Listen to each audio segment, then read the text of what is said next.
Hello दोस्तों, स्वागत है आपका मेरे चैनल में। और आज हम बात करेंगे कॉर्क की। आ, मेरे काफ़ी सारे दोस्तों ने कहा कि कॉर्क पर एक वीडियो बनाऊं। मुझे लगा था कि अब तक चूँकि कॉर्क बहुत पुराना हो चुका है तो आप में से सभी को इसकी आदत हो चुकी होगी, पर फिर भी कम ही सही मुझे थोड़े सजेशंस आए तो मैंने सोचा एक कोशिश की जाए छोटी सी। तो देखते हैं कॉर्ग मुश्किल क्यों है। तो सबसे बड़ी मुश्किल है उसकी ड्यूपेबिलिटी, जो कि है रॉक हार्ड थोन्स। यानी कि जब भी उसके पास रॉक शील्ड एक्टिव होगी और अगर आप उसको हैवी या मीडियम या फिर स्पेशल अटैक से, स्पेशल 3 के अलावा स्पेशल 1 या स्पेशल 2 से अटैक करेंगे और अगर वो फिजिकल बेस्ड होगी तो कॉर्ग जो है उस डैमेज को आप पर रिफ्लेक्ट कर देगा और आपकी हेल्थ कम हो जाएगी। तो अगर एग्जांपल के लिए देखें तो ये आप देख सकते हैं, जैसे कि हमने एक मीडियम अटैक किया और हमें एक मैसिव डैमेज बैक मिला।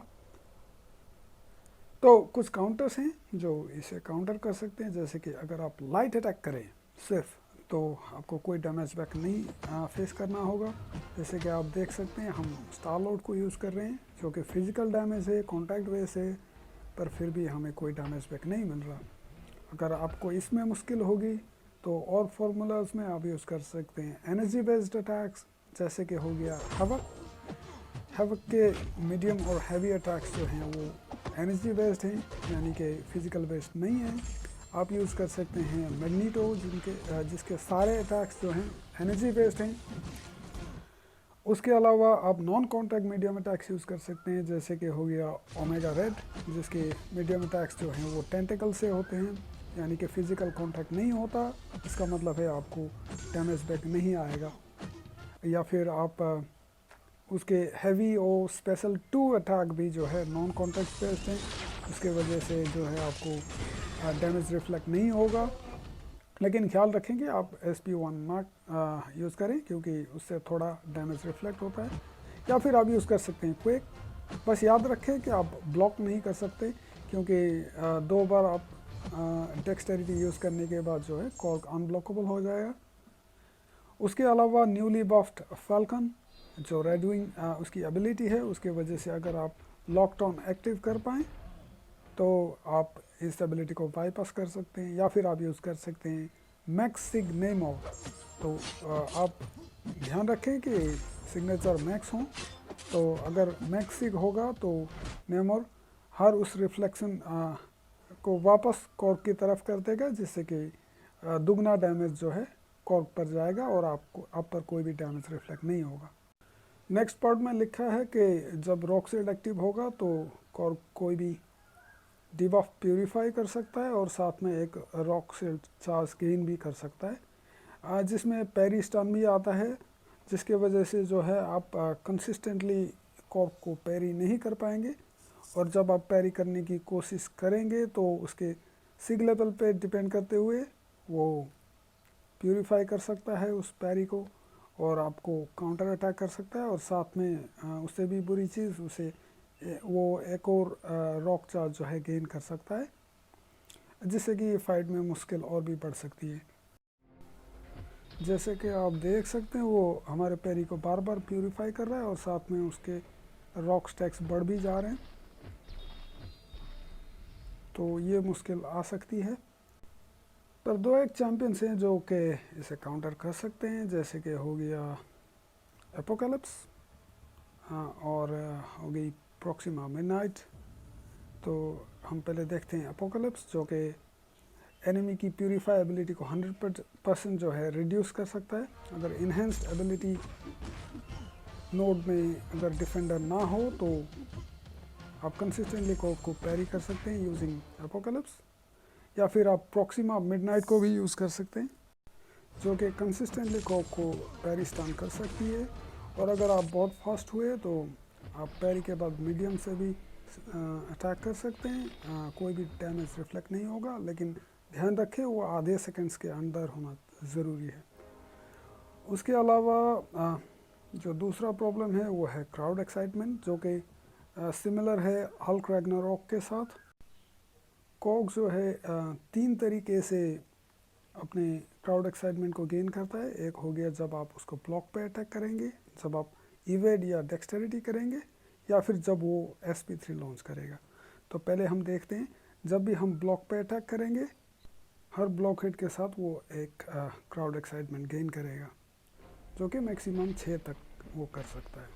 जैसे कि देख सकते हैं 1 2 3। और उसके अलावा अगर आप डेक्सटेरिटी या इवेट ट्रिगर करते हैं तो वो एक बार में 3 करके क्राउड एक्साइटमेंट गेन कर सकता है, जो कि होंगे मैक्स ऑफ 12। देख सकते हैं एक बार में 3। अब सबसे बुरी बात यह है, जो कि नीचे लिखा हुआ है, when crowd excitement reaches 6 or more, कॉग becomes unstoppable and unblockable for 2 seconds। जैसे देख सकते हैं आप, जब भी आप उसके क्राउड एक्साइटमेंट को 6 से ऊपर ले जाएं तो वो अनस्टॉपेबल या अनब्लॉकेबल हो जाता है। अनस्टॉपेबल और अनब्लॉकेबल दोनों हो जाता है 2 सेकंड्स के लिए। तो बस ध्यान रखें कि जितना हो सके उसे ब्लॉक पे हिट ना करें, और इवेड या डेक्सटेरिटी तो करे ही नहीं, क्योंकि 2 बार आपने कर ली और वो अनब्लॉकेबल और अनस्टॉपेबल हो जाएगा। उसके अलावा हम देखते हैं उसके रॉक शील्ड मैकेनिक को, जो कि वो स्टार्ट करता है 9 रॉक शील्ड चार्ज के साथ। जैसे कि आप देख सकते हैं ये ग्रे जो आइकन है वो उसके रॉक शील्ड चार्जेस को दिखाता है, जिसे आप जो कि आपके हर हिट के साथ एक एक करके कम होता जाता है। जैसे आप देख सकते हैं 1 2 3 3 1 2 3, ऐसे हर हिट के साथ। और अगर आप SP3 यूज़ करेंगे तो एक ही साथ में सारे रॉक जो स्टैक्स हैं वो 0 हो जाएंगे और रॉक से टूट जाएगा। इसलिए आप ऐसे चैंपियंस भी यूज़ कर सकते हैं सेफ्टी के लिए, जो कि बहुत जल्दी SP3 तक पहुंच जाए। जैसे कि हो गया हाइपेरियन, हो गया आर्कस। आप देख सकते हैं उसके पास 8 स्टैक्स थे रॉक शील्ड के, और SP3 के कंप्लीट होते ही जो रॉक शील्ड है सैटर हो जाएगा और उसके सारे रॉक स्टैक्स गायब हो जाएंगे, जैसे कि आपने देखा। और नेक्स्ट पार्ट कहता है कि जब भी उसके पास रॉक शील्ड एक्टिव हो तो वो बहुत ही कम डैमेज लेता है, चाहे आप SP3 ही यूज़ क्यों ना कर लें। हम एग्जांपल के तौर पे देख सकते हैं वही दोनों SP3 को। जैसे कि आप देख सकते हैं हमने हाइपेरियन की SP3 यूज़ की, पर डैमेज ना के बराबर था। अब हम आर्कस से SP3 यूज़ करके देखते हैं डैमेज। जैसे कि आप देख सकते हैं 1378, जो कि बस ना के बराबर ही है। उसके अलावा प्रॉब्लमेटिक चीज़ें हो सकती है SP1, जो कि ऑटो इवेट नहीं हो सकती, और अगर क्राउड एक्साइटमेंट 1 से ज़्यादा हो तो अनब्लॉकेबल हो जाती है। जैसे कि यहाँ तो 3 डेक्सटेरिटी आपको करनी है आफ्टर द किक, 1 2 3।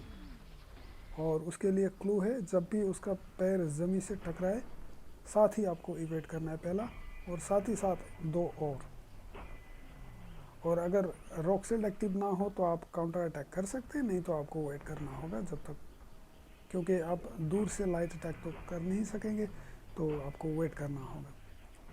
उसके बाद SP2 जो है वो काफ़ी सिंपल है, लेकिन फिर भी कई दफ़ा लोग जो है उसकी पहली जो डैश है उस पर क्लिक हो जाते हैं। तो पहली डेक्सटेरिटी और यहाँ दूसरी, और अगर आप दूर पे हैं तो आप डेक्सटेरिटी के बगैर भी इसे इवेट कर सकते हैं। और एक और बात कि अगर आप अपने स्पेसिंग को अच्छे से करें, अगर आप डिस्टेंस को अच्छे से मेंटेन करें, तो लास्ट हिट के बाद आप लाइट अटैक से भी काउंटर अटैक कर सकते हैं, इन केस अगर उसके पास रॉक शील्ड हो तो। नहीं तो आप अगर उसके पास रॉक शील्ड ना हो तो आप मीडियम से भी अटैक कर सकते हैं।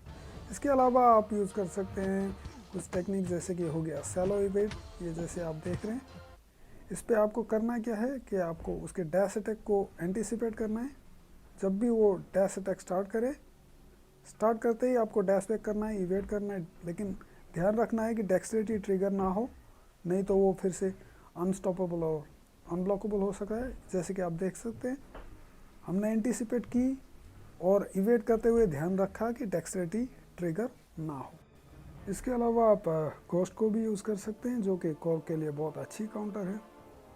आपको पैरी या डेक्सटेरिटी की कोई ज़रूरत नहीं, आप बस हिट्स को फेस करें और बिंदास अटैक करते रहें। जब तक रॉक शील्ड एक्टिव हो तो आप सिर्फ लाइट हिट्स का इस्तेमाल करें और जब वो टूट जाए तो फिर आप कुछ भी इस्तेमाल कर सकते हैं। और एक इंटरेस्टिंग ट्रिक, अगर आप फेज के इमीडिएट बाद लाइट अटैक से काउंटर अटैक करते हैं या फिर इंटरसेप्ट करते हैं लाइट अटैक से, तो एक के बजाय जो है एक हिट में 2 रॉक स्टैक्स रिमूव होंगे और आप जल्दी से जल्दी जो है रॉक शील्ड को तोड़ सकते हैं। फिर भी मैं ज़रूर कहूँगा कि आपको घोस्ट यूज़ करने के लिए थोड़ा यूज टू होना पड़ेगा। ये थोड़ा सा एडवांस लेवल में आ जाएगा। और ऑल्सो आपका जो एसपी स्पेशल अटैक है वो यूज़ करने के लिए आपको मेक श्योर करना पड़ेगा कि उसके पास रॉक शील्ड एक्टिव ना हो। और आपको ध्यान रखना है कि स्पेशल अटैक के दौरान भी जो है रॉक शील्ड वापस ना आए, नहीं तो सारी डैमेज वापस आप पर आ जाएगी। तो बस इतना ही था आज के लिए। मैं होप करता हूँ कि आपको वीडियो पसंद आई होगी और ट्यूटोरियल भी समझ में आई होगी। और मुझे अच्छा लगेगा अगर आप वीडियो को देख के अगर आपको कॉर्क को खेलने में आसानी हो। तो यही था आज के लिए, मिलते हैं अगले वीडियो में, तब तक के लिए अपना ख्याल रखें। धन्यवाद।